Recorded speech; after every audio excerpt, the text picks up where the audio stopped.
Indeks harga saham gabungan ditutup melemah 1,98% pada perdagangan Rabu, 13 Mei tahun 2026, usai pengumuman rebalancing MSCI.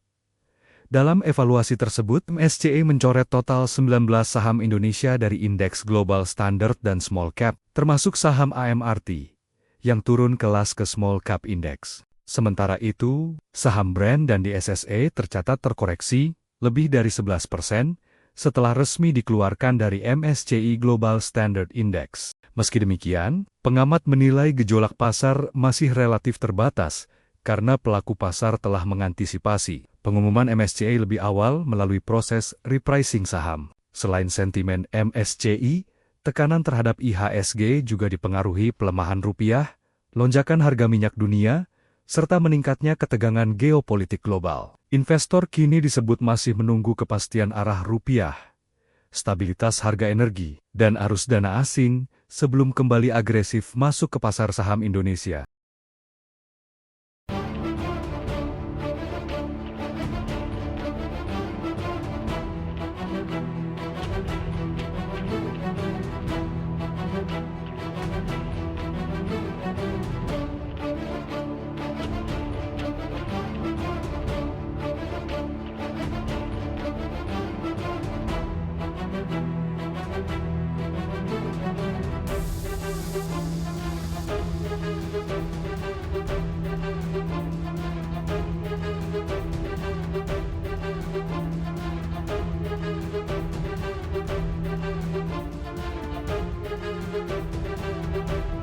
Menteri Keuangan Purbaya Dewa memastikan pemerintah siap memberikan subsidi kendaraan listrik masing-masing 100.000 unit untuk mobil dan motor listrik. Ya, nantinya jumlah tersebut bisa bertambah bergantung pada permintaan dan Purbaya menyebut pemberian insentif ini untuk mengurangi konsumsi BBM dan beralih ke EV serta menjaga daya beli masyarakat di tengah momentum tren pertumbuhan ekonomi yang menunjukkan perbaikan.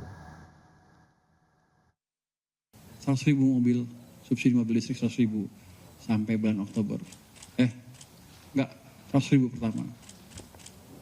Kalau habis, kita kasih lagi. Kalau habis, kita kasih lagi. Nanti skemanya Pak Menteri Perindustrian akan menjelaskan seperti apa. Nanti juga Menteri Perekonomian akan memberikan seperti apa. Motor listrik juga sama. 100.000 pertama akan kita kasih. Berapa subsidinya? 5 juta. Kalau habis, kita kasih lagi. Kalau habis, kita kasih lagi. Jadi untuk mendorong pertumbuhan ekonomi dalam jangka pendek ke depan, triwulan ketiga dan triwulan keempat. Juni awal harusnya mulai jalan. Itu salah satu kebijakan yang mungkin, atau saya boleh omong, sudah didiskusikan, tapi nanti akan diumumkan lagi. Ya, selanjutnya di tengah tantangan ekonomi global dan ketidakpastian geopolitik, Komisi 11 DPR RI meminta penguatan dan optimalisasi program-program prioritas pemerintah yang dinilai mampu menumbuhkan perekonomian secara nasional. Ya, anggota Komisi 11 DPR RI, Putri Aneta Komarudin menegaskan pemerintah harus mengambil langkah konkret dalam meningkatkan pertumbuhan ekonomi secara merata. Di mana pertumbuhan ekonomi di kuartal 1 yang tumbuh 5,61% ini cukup bagus sebagai trigger dalam menggerakkan potensi-potensi perekonomian secara nasional. Untuk itu, Putri Aneta menekankan agar program-program prioritas pemerintah yang sudah berjalan untuk dimaksimalkan. Terlebih lagi, program prioritas pemerintah dinilai mampu membuka lapangan kerja secara luas, sekaligus dapat memberdayakan masyarakat. Tentu kalau daya beli kita sangat dipengaruhi juga dengan faktor geopolitik yang ada sekarang. Kita tahu perang di luar Indonesia itu bukan batas kewenangan kita sebagai pemerintah. Jadi tentu kebijakan-kebijakan bantalan sosial yang sekarang pemerintah terus-menerus genjot seperti bantuan sosial, subsidi, PPN yang ditanggung untuk industri penerbangan dan lain-lainnya itu sebenarnya sangat baik untuk menopang daya beli masyarakat yang mungkin sekarang sangat tergerus dikarenakan kondisi geopolitik. Indeks keyakinan konsumen April 2026 tercatat naik ke level 123. Ya, hal ini menunjukkan optimisme ekonomi. Kenaikan terlihat di kelompok pengeluaran di atas 4 juta rupiah dan usia 20 hingga 60 tahun. Bank Indonesia mencatat indeks keyakinan konsumen atau IKK periode April 2026 menunjukkan kenaikan 0,1 poin dari 122,9 pada Maret 2026. menjadi level 123,0 pada April 2026. Survei yang dilakukan Bank Indonesia ini menunjukkan keyakinan konsumen terhadap kondisi ekonomi saat ini dan ekspektasi terhadap perekonomian ke depan. IKK sendiri merupakan indikator yang dapat digunakan untuk memprediksi perkembangan konsumsi dan tabungan rumah tangga, di mana indeks keyakinan konsumen menggunakan tahun acuan dengan nilai 100. Artinya indeks kepercayaan konsumen pada April 2026 di level 123 berada di zona optimis atau di atas nilai acuan. Berdasarkan pengeluaran, IKK April justru turun di sebagian besar kelompok, sementara berdasarkan kondisi keuangan rata-rata proporsi pendapatan konsumen untuk konsumsi naik dari 71,1% menjadi 71,2%.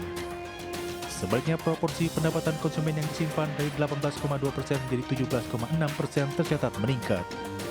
Dari Jakarta, Tim Liputan IDX Channel.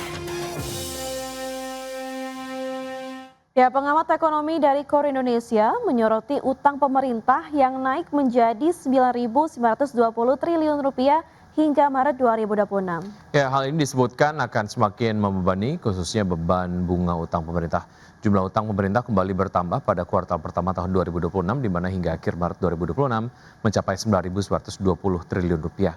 Jumlah tersebut setara dengan 40,75% terhadap PDB.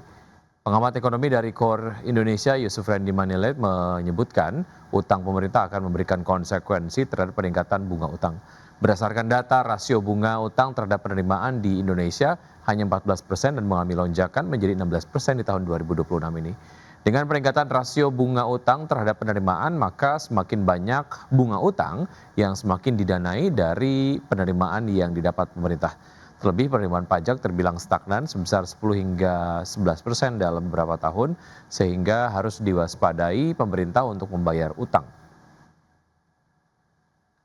Kami menilai bahwa rasio atau indikator utang pemerintah perlu dilihat secara lebih komprehensif, tidak boleh hanya dilihat dari aspek rasio utang pemerintah terhadap PDB, tetapi juga perlu dilihat dari aspek-aspek lain, termasuk di dalamnya misalnya rasio bunga utang pemerintah terhadap penerimaan yang dalam beberapa tahun ini mengalami kenaikan, sehingga patut menjadi perhatian bersama untuk pengelolaan utang yang lebih hati-hati dalam jangka. Pemirsa, PT United Tractors Tbk menyampaikan target terbaru per penjualan alat berat dan hasil tambang perseroan untuk tahun 2026.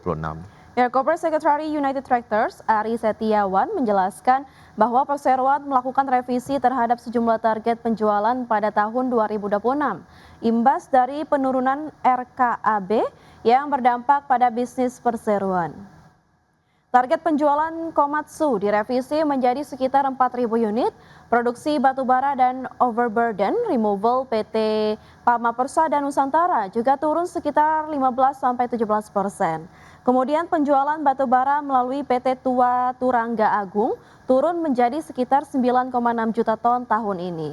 Penjualan emas ditargetkan sebesar 82.000 ons dan penjualan nikel ore sekitar 1,2 juta wet metric ton untuk tahun 2026.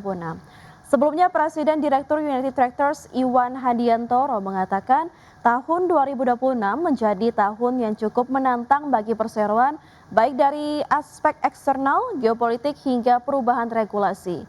Ia memperkirakan kondisi menantang bagi perseroan masih akan berlangsung setidaknya sampai tahun ini.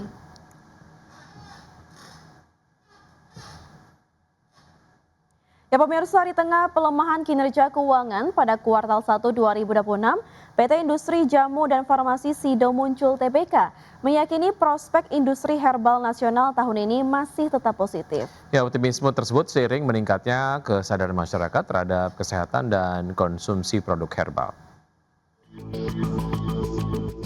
PT Industri Jamu dan Farmasi Sido Muncul Tbk mencatat pelemahan kinerja pada kuartal 1 2026. Baik dari sisi pendapatan maupun laba bersih.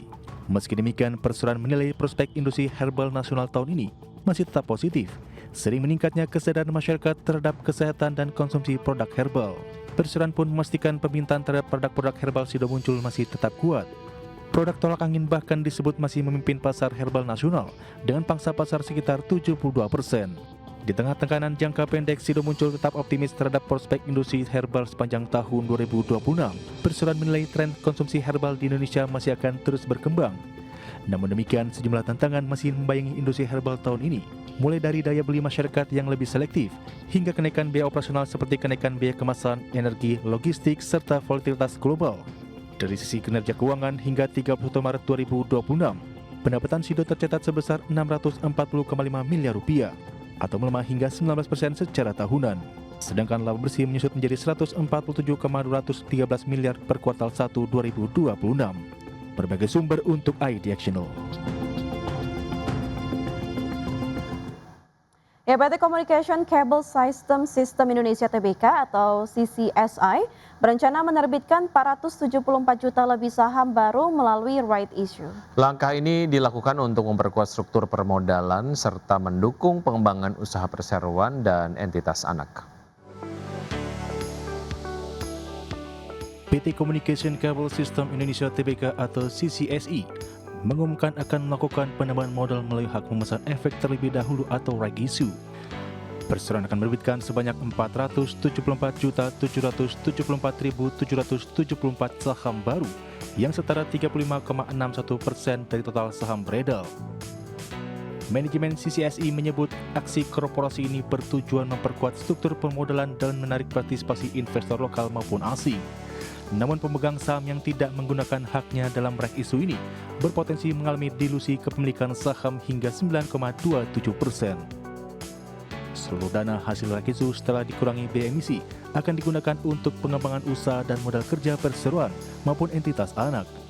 Rencananya persetujuan aksi korporasi ini akan dimintakan dalam rapat umum pemegang saham luar biasa pada tanggal 17 Juni 2026. Berbagai sumber untuk iDirectional.